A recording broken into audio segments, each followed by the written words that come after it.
Okay, go. Okay, we're back. With 2 or 3 slides here that gives you a bit of a historic perspective on the development of nuclear weapons, from Almagora Desert to madness. Madness, of course, the capital letters MAD refer to mutually assured destruction. And this is the concept that was used and continued to be used in some cases between the countries with nuclear weapons to argue that if they use their weapons against each other, they will destroy each other, and therefore they will not use the weapons. It is not a safe environment to live in. Without going through all the details, some of that are already covered, I think it's important also to recognize that we are talking about states that over time developed nuclear weapons. And the largest weapons tested by the United States, for instance, was a 10.4 megaton tested in the Pacific Islands, destroying the islands in the Inuit Atoll, and the Soviet Union detonated its largest weapon, the Tsar bomb, which is this very large bomb here, in 1961. I also mentioned the Cuban Missile Crisis, and very interesting the statements made by the then Defense Secretary and the then Secretary of State about how they saw the future. And it, again, is a good teaching tool for you to use for your students, is what their reaction would be to a future war. So Robert McNamara say, don't know quite what kind of world we live in after we have struck Cuba, because such a war will not be fought with nuclear weapons, because most people will be killed.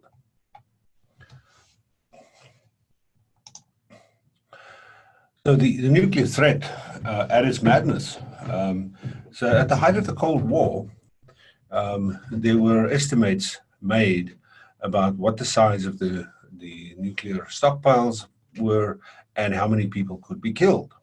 So, for instance, if you look at this graph, then in the height of the Cold War in the 1960s, 1970s, we saw that the U.S. weapons were as high as about 32,000, and then gradually tapered off. The Soviet Union, having started a little bit later, went even as high as 40,000. But if you can see on this level here, you will find that in that period combined, and that's only the US and the Soviet Union weapons, in the sort of early 80s, we were talking about 60, 70,000 nuclear warheads in the world.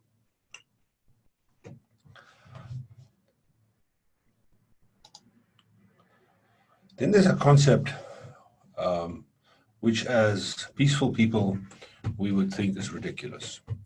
But this is the concept of nuclear overkill.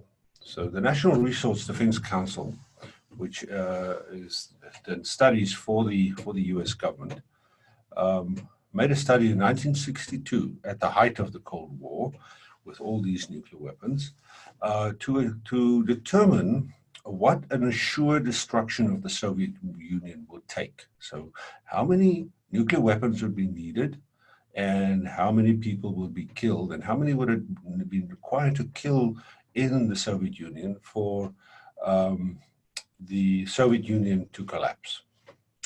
And it was estimated that they need to kill 25% of the Soviet population, which in those times was about 55 million people. And you can see from this table, they estimated that what is the number of megaton warheads that need to be delivered to do that. And so it's a very stark reflection of what people actually do. So people calculate the kill factor or the overkill of nuclear warheads. And so with this study, they've found that one silo field, now US intercontinental ballistic missiles are kept in silos, the land-based ones, and these are in a variety of states across the United States. And in those years, they figured that such a silo with single warheads could cause this destruction, and that would kill about 60 million Russian people. So each missile unit or each field was about 150 silos, and so in 1963, 200 of them were at the Malmstrom Air Force Base deployed alone, and each of those warheads held the explosive power of 100 Hiroshima-type bombs. The interesting thing about this is that in 2001, the NRDC did a similar study, and they found that one submarine, one US submarine, that has 192 warheads on board, potentially, could kill that many people. To the same people that a whole field of silos, 150 silos across a very large part of land, that could be done by one single submarine. So that is horrific numbers. And so the question that you can always ask your students is, why is there so little support for reducing nuclear weapons or getting rid of them if people know how much damage they can cause? The concept of nuclear deterrence, which is part of mutually assured destruction, is very much based on how many nuclear weapons are needed to attack first and also to survive a second attack. And so the whole deterrence theory is based that nuclear weapons are intended to deter other states from attacking you with nuclear weapons. Then in the post-Cold War scenario, where the Allies were under different circumstances, for instance, the US allies, now Japan, also in NATO, in Europe, Australia, and other countries, have a extended deterrence, a so-called nuclear umbrella. This is the ability of US military forces, especially nuclear forces, to detect an attack on its allies and thereby assuring them that they will not be attacked by the Russians or the Chinese or whoever. Also to make sure that those countries don't acquire their own nuclear weapons, that can arrive the US nuclear weapons to provide them with a deterrence. But this is a very dangerous concept. And so while the US and Russia have done so, there's similar policies by India and Pakistan. And we know now North Korea is learning from this. Iraq was invaded and Saddam Hussein was killed. Libya was invaded, Muammar Gaddafi was killed. And so what is the message for the North Koreans? You need nuclear weapons to survive. And you know what? North Korea developed a nuclear capability, and it is hard to imagine that the United States will ever attack North Korea because it will be able to destroy at least South Korea and Japan, and even maybe reach Hawaii with its own nuclear weapons in retaliation. This chart is very, very basic. It is not really up to date, but it basically shows the total number of warheads, about 15,000, as I mentioned earlier, in megatons, 6,500 million tons of TNT, right? And so on the top part, the black dots represent the total operational non-strategic nuclear weapons. These are not the ones on big ICBMs. And then in the yellow ones are yellow shaded are the ones that are actively on high alert between the US and Russia. So one strategic nuclear weapon detonated above a city will within tens of minutes ignite a mass fire of about 20 to 100 square miles. So you can play around with the slide and look at some some pictures. The red shaded area are weapons that are in reserve. They have not been dismantled. They sit in reserve. And look at the figures. It is actually quite scary. So now you can ask, is the command and control, who decides when these weapons are launched? So head trigger alert means that the weapon can be launched after the decision is taken by the head of state or the top command within several minutes. And so in the United States, this is done through a permissive action link, which the cruise sends a launch message on the receipt of a single computer-delivered command that comes obviously ultimately as a result of an agreement by the US president. The similar system is in place in Russia and with a variety of changes also in other countries with nuclear weapons. But some countries, they are concerned that their command and control is not as strong, including the case of Pakistan.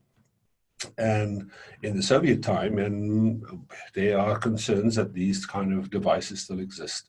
There was a so-called doomsday device that theoretically would have the ability to go off automatically without human intervention. Today's age of artificial intelligence, one can imagine that such programs exist. And if you are familiar with the film Dr. Strangelove, which is, again, if you have more mature students, you can use as a film to show, because it actually has a lot of lessons in it. You will find the whole idea of a doomsday device that went off as a result of an attack on the Soviet Union without intervention from the Soviet leadership. So, a little bit of fact or fiction. I want to show you through an example of what happened when command and control almost failed. So in 1995, Norway and the United States collaborated in sending a sounding rocket up to study the Aurora Borealis. The Soviet or Russian government was informed that there's such a rocket. This is a very small rocket. As you can see the picture, it cannot carry any kind of nuclear weapons. But the Russian early response misinterpreted as to be an incoming US submarine-launched missile. President Yeltsin was informed, and the so-called nuclear briefcase, the football, as it's called in the United States, was used to authorize a nuclear launch. And the doctrine in Russia allowed Yeltsin 10 minutes, only 10 minutes, to decide what to do. So it's not clear from history whether Yeltsin came close to authorizing it or whether there was a change in mind by the observers. But we do know that there was no retaliation, and the rocket fell back to Earth as planned 24 minutes after launch. So if you put that in perspective on what will happen, then you can also look at a number of other examples. And for the interest of time, we're not going to go through all these in detail, of errors that were made and bombs that were dropped. So a nuclear weapon it has safety devices in it. So if it's accidentally dropped, or the plane crashes, it will not go off unless of course the explosion is so intense that the fissile material breaks up. And so if you have plutonium scattered all over the place, plutonium is extremely dangerous, then of course you have a major problem. But the weapon itself will not go critical. But as you can see from these examples, there are several cases where nuclear weapons were accidentally dropped or flown over the territory without the pilots even knowing that they had nuclear weapons on board. This can all lead to miscalculation from the other side and potentially to a response attack. So if we go back to the case of the missile or the rocket that was launched in Norway, you will see that it was detected about a minute after it was launched. 10 minutes later, the Russian president ordered that Russia's ballistic missiles must be be ready. And then about 15 minutes later, in a artificial scenario, Russia would actually launch those missiles towards the United States. At about 19 minutes, NORAD, the North American Air Defense Command, will detect the incoming missiles. And 24 minutes later, from the very first time that the scientific rocket was launched, NORAD will make its assessment, and it will advise the president that at 30 minutes he will launch the U.S. ballistic missiles, and at about 41 minutes, Minuteman missiles are fired. It takes those minutes not long to fly, but since the Russian missiles were already launched at 15 minutes, it took them about a half an hour to reach Washington, D.C., and we see what potentially could happen. And so, again, this could have been, did not happen, but it could have been the case if there was continued to be a misunderstanding of what happened off the coast of Russia and Norway by launching a civilian, innocent rocket that could have been misinterpreted as an incoming nuclear missile by Russia. So, are we going back in time? I will give another talk about a variety of arms control measures that were taken to prevent this scenario. But unfortunately, we have seen that in the last number of years, we've gone back in time. There are treaties that are aimed to reduce nuclear weapons. So the most recent one is the 2010 New Strategic Arms Reduction Treaty. But unfortunately, we have seen that the current U.S. administration has been criticizing the treaty since it believes it favored Russia and that Russia is cheating. And so we have seen that the treaty may actually be expiring in 2021, 5 November 2029, if it's not updated. Ironically, that will be less than 10 days after the new president in the United States will be inaugurated. Whether that is the current president or a new one, but the inauguration date for a president after an election is at the end of January of the following year. So the question is, will there be enough time to make sure that this START treaty does not expire? But even if it's fully implemented, the treaty will limit nuclear warheads to about 1,500 each. So still far enough to destroy the world. Of course, the United States also recently withdrew from the Intermediate Nuclear Forces Treaty, which gave President Putin a lot of concern, and he issued a very chilling warning to say that this could lead up to the breakup of arms control, which could lead to the destruction of civilization as a whole and maybe even our planet. So, if you look through this is a good slide that you can use in your class. I'm not going to go into the detail because I provide some bullet points for you to discuss. But these are kind of the flashpoints, and what are the odds that these flashpoints could lead to a nuclear exchange between India, Pakistan, potentially China, between North Korea, US, Japan, and South Korea, or US and China. Or between Israel, Iran, and Saudi Arabia, or, of course, between US and Russia.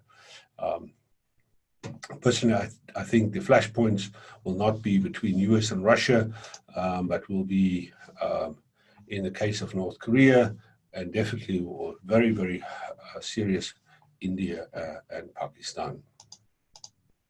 So to conclude, I want to go through, and I will fast forward the slides, to some nuclear facts we know of. So we do know that nuclear weapons threaten civilization in the entire world and actually diminish and not provide security. They are the worst instruments of terror.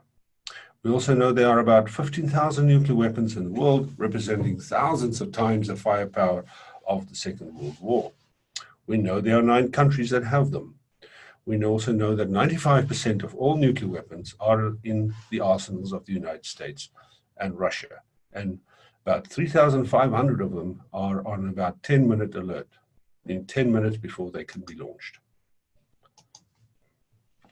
We also know that the yield, the explosive power of US nuclear weapons is between, each weapon is between 100 to 300 kilotons.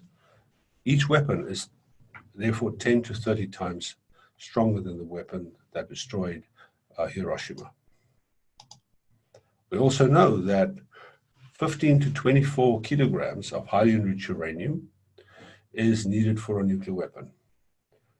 It is very, very scary to know that 2 million kilograms actually exist today. And so 28 countries have at least 1 bomb's worth of highly enriched uranium. It takes about 3 to 5 kilograms of plutonium, about that much, to create a nuclear weapon. 500,000 kilograms exist. So can you imagine how many nuclear weapons could potentially be made if these materials are not destroyed? We also know that nuclear weapons are a unique equalizer. Whether you are a terrorist group or the world's largest superpower, if you have 1 nuclear weapon, you can equalize the fact that you do not have so much power. And the final point is that we have a treaty, and today we actually have another one, the Nuclear Non-Proliferation Treaty, that requires the states with nuclear weapons to engage in nuclear disarmament. We also have recently concluded the Treaty on Prohibiting Nuclear Weapons that actually as a step towards completely banning nuclear weapons. But what are some of the myths? That nuclear weapons were needed to defeat Japan. That's not true. Nuclear weapons prevented a war between the United States and the Soviet Union. There were many wars fought in Africa, in Asia, and Latin America, and nuclear weapons were not used. Nuclear weapons threat have diminished since the end of the Cold War. We know today the biggest threat, one of the biggest threats is nuclear terrorism. We know that weapons are made smaller and more usable. We are concerned about the actual use and launch of weapons, etc. US needs nuclear weapons for its national security. That is completely not true. The United States have more weapons that, nuclear weapons are the only weapons that can destroy the United States. So the existence and proliferation of these weapons amongst other states is a threat to the United States. Nuclear weapons make a country safer. That is not true, as I have already explained. No leader could be crazy enough to actually use a nuclear weapon. There's a myth that only the crazies cannot be trusted with nuclear weapons, but that is not true. The United States have used nuclear weapons in war, and you cannot accuse the United States President Truman, of being crazy. Decisions to use nuclear weapons are well calculated, and it's nothing to do with the fact that people are mentally unstable. Nuclear weapons are cost effective, as I pointed out, and this slide is a little bit out of date.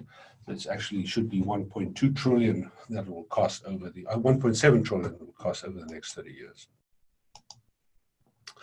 They're well protected. They're not, and especially in countries such as Pakistan, the nuclear weapons are abiding by the nuclear disarmament obligations. The nuclear weapon states are not. They are not abiding by the Article 6 under the Nuclear Non-Proliferation Treaty. They're not supporting the Nuclear Ban Treaty. Many of them, including the United States, refuse to ratify the Comprehensive Test Ban Treaty, withdrawn from treaties, etc. And finally, terrorists do not have a terror to retaliate against. So if a terrorist is your threat, how can you use a nuclear weapon to deter that threat against a terrorist? Because they don't have a territory.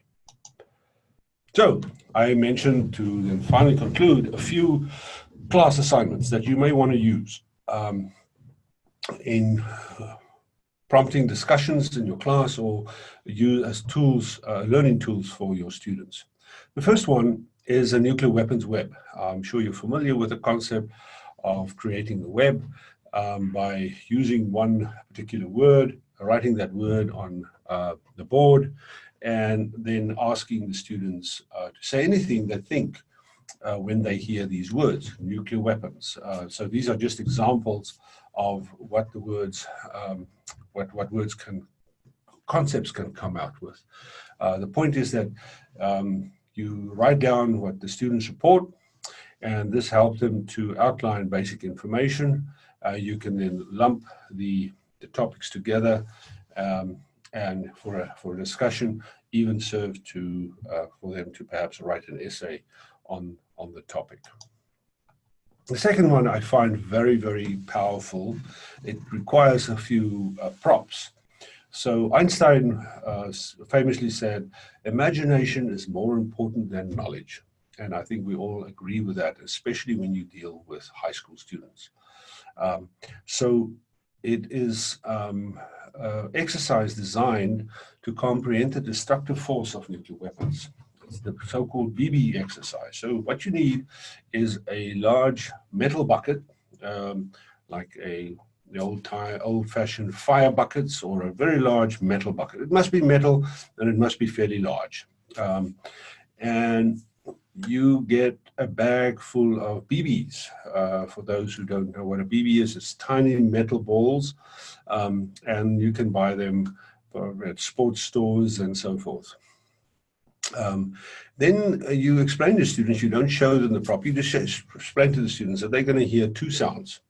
And that the first sound that they will hear will represent all the firepower contained in all the weapons used during the Second World War. All the weapons, including the 2 nuclear weapons dropped on Japan. This would, that one sound will represent 3 million tons of TNT. And then you ask the students to close their eyes. You hold up this one single BB and you drop it into your bucket, and it will make a ping.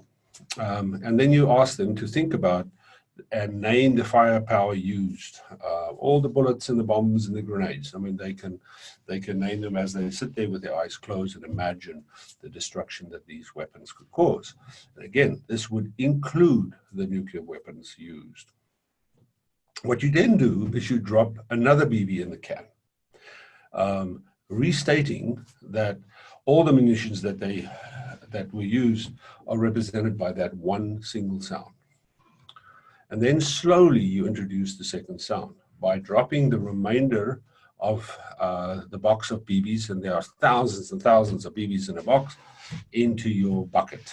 And this will be quite a loud sound. And then you emphasize that this sound that they hear does not include all the bombs and bullets and grenades and other conventional weapons that exist in the world today, but only represent the firepower of nuclear weapons deployed. So after you've done that, you take a moment of silence and then you discuss the emotions in the class. It is very effective. I've done this even with graduate students. The third assignment is to divide your class in 2 groups and a simulation. Many of you have done simulations, and a very effective way to learn. And you role play in the 2 groups, that one maybe representing a group that have nuclear weapons, another group without nuclear weapons, or they need to negotiate some kind of an agreement. And you have a moderator, and then let the students negotiate. It's a lot of fun, but they also learn about the topic. Then another class assignment is essays. Lots of topics, and so I provide you with a few examples, and you can obviously use some of the examples. These may also be good examples that could be used in preparation for next year's conference. Finally, the nuclear weapons action plan. So we hope that the students under your guidance will be prepared when they come to the conference to come up with an action plan for a nuclear weapon-free world. In the United States, if you are not in the United States, you may certainly know that there are a lot of school shootings, unfortunate events that happen at schools where a student or a person have gotten hold of firearms and killed teachers and students for no reason whatsoever. Very sad, but this is unfortunately the reality. This magazine cover, the Time magazine, represents a group of students that as a result of a school shooting a few years ago have stated enough. And they have actually started a massive movement in the United States. And so the whole point of this exercise is to get your students to stand in a circle, let them stretch, let them relax, and then you explain some of the information that you share during your lecture that this may have made them uncomfortable. But then you also use or reflect the words of Mahatma Gandhi. Mahatma Gandhi said, "Be the change you want to see in the world." And let the students discuss how this would work. And as we know, the response will be very, very, very strong. And let the circle grow, and after 5 minutes, bring them together, still standing, and then ask them to imagine what a world would be without nuclear weapons. Ask them what can they do with $1.7 trillion in the United States instead of spending it on nuclear weapons.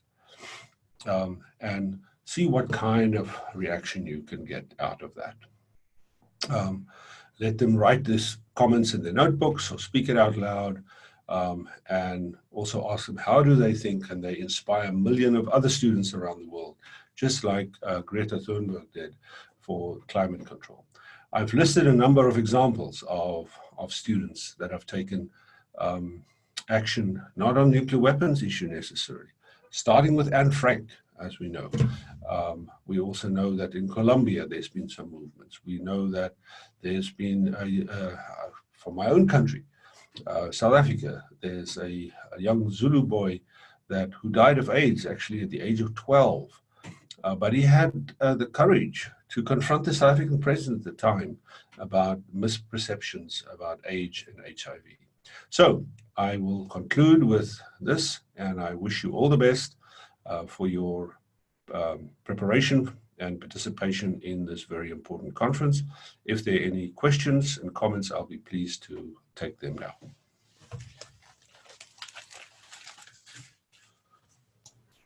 Okay, thank you, John. Can you hear me? Yes. Good. So thank you very much. It was a very comprehensive introductory lecture. So I see a few participants.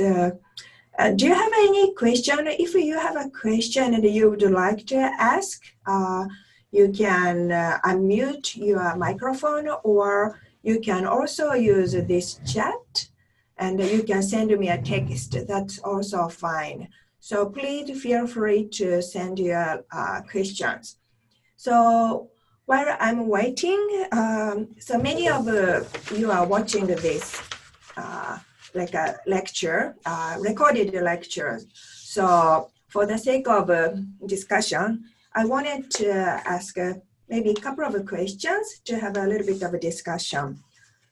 So this was a very comprehensive lecture, and we are going to have a more like a specific lectures in terms of international regimes, nuclear weapons ban treaty, US, Russia, and some regional specific lectures.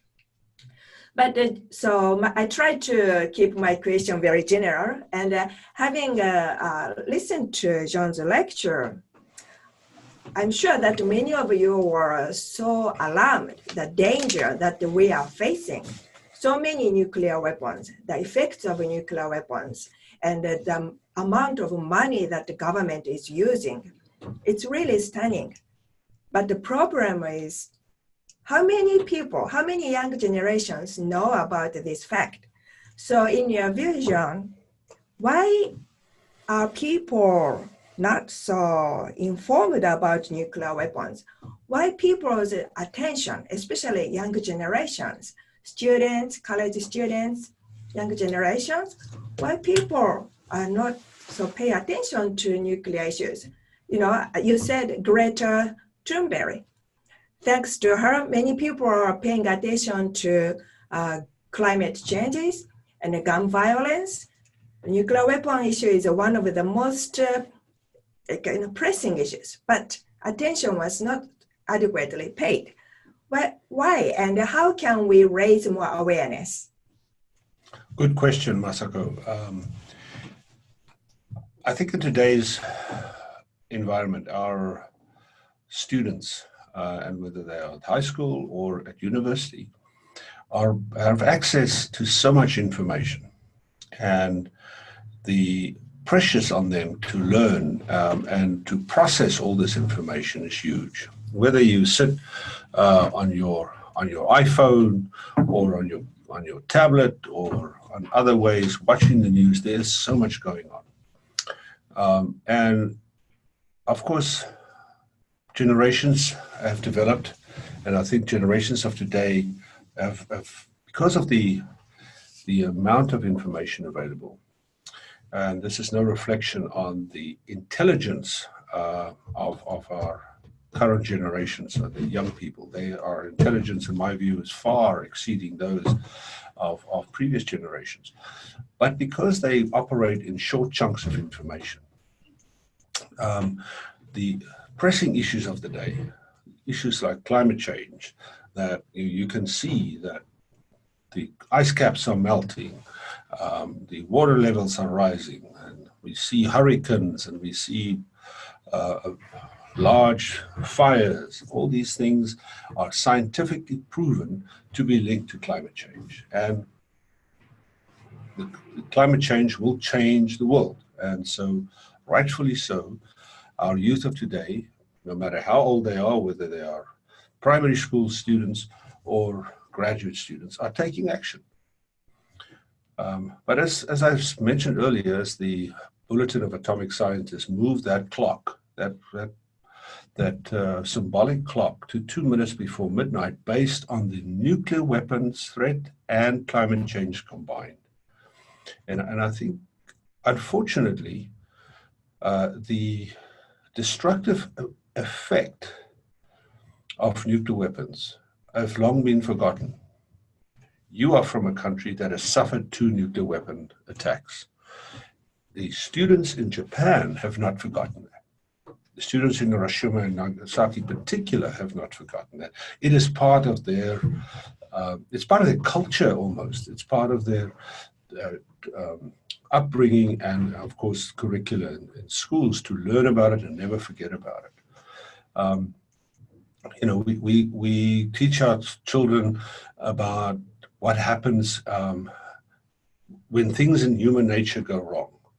We learn about what happened during the Second World War, about the Holocaust. We know what the bad things that happened in terms of racial relations, apartheid, and the whole problems in the United States and all over the world. But even that, in some cases, people tend to forget because it happened so long time ago. The last time that nuclear weapons were used, more than 70 years ago.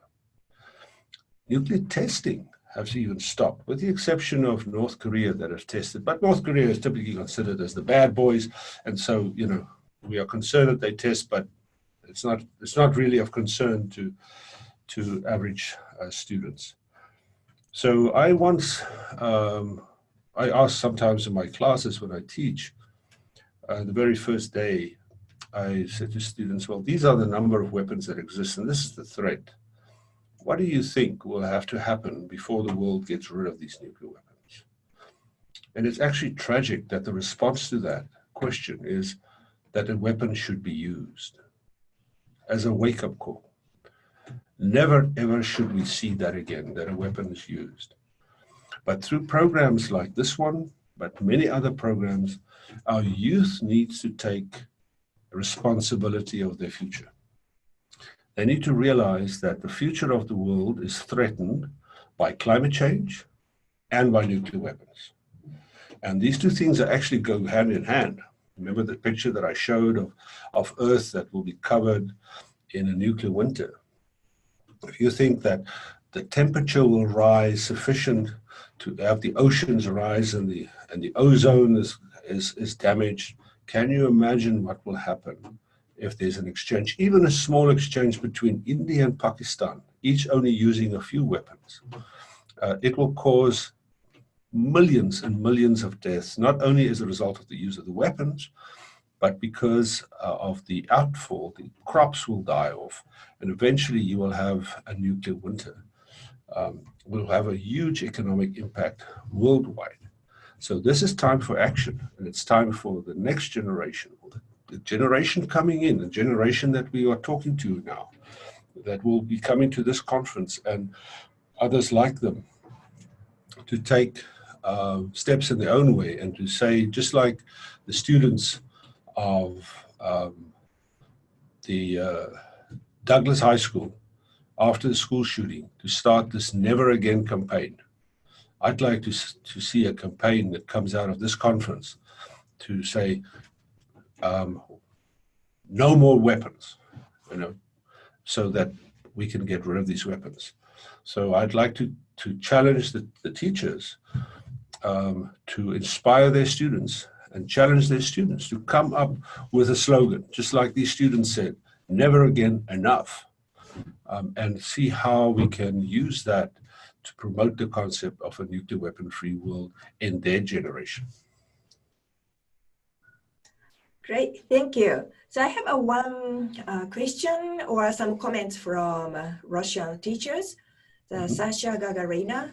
Thank you, Masako Jana. That was quite exciting. Great to start this discussion anew with the students. Actually, everything was clear and pretty obvious, but for the BB, could you explain the BB exercise one more time, please? Sure. It's one of my favorite exercises. So what you need to go, I'm not sure whether the concept of a BB is known in Russia, but so BBs are typically used in a BB gun. So it's an air-powered rifle that shoots a tiny little ball of a tiny little metal ball. It's a tiny little metal ball, like a ball bearing, if you know what a ball bearing is, but it's even smaller.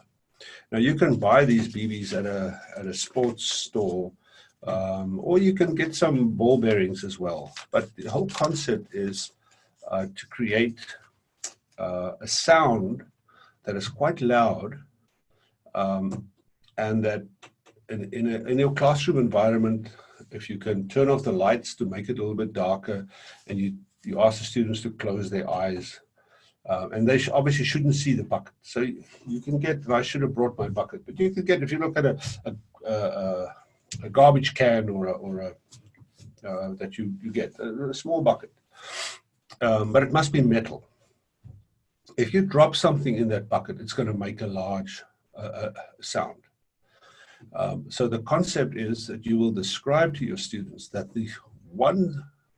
by dropping one sound that they will hear will represent all the bullets and all the bombs and the grenades and the 2 nuclear weapons dropped on Japan during the Second World War in its entirety will be represented by one sound. And to emphasize that again, while you explain that, you drop one more BB, and you say, just to remind you, this is the sound that represents all the weapons used in the Second World War. And then you say to him, what you're going to hear now is the sound that represents the firepower of the potential use of all the nuclear weapons that exist today, but that does not include all the other weapons, the bullets and the bombs and so on. And then you slowly drop the rest of your thousands of BBs in the bucket. It is quite a large noise, depending also on the size of your bucket. But try it out. it makes an impression. I first heard this many years ago, and it's still I still use it today in some classes. Great. Thank you so much. So I guess we don't have any more questions, so we can conclude today's session. But certainly, if you have any questions, if you are watching this lecture, the video lecture, and if you come up with any question, please don't hesitate to contact us, and we are going to do our best to answer your question. So I would like to conclude today's first lecture. So thank you so much, John, for your lecture, and thank you for participating in the online workshop. Thank you. Thank Bye-bye. you. Bye.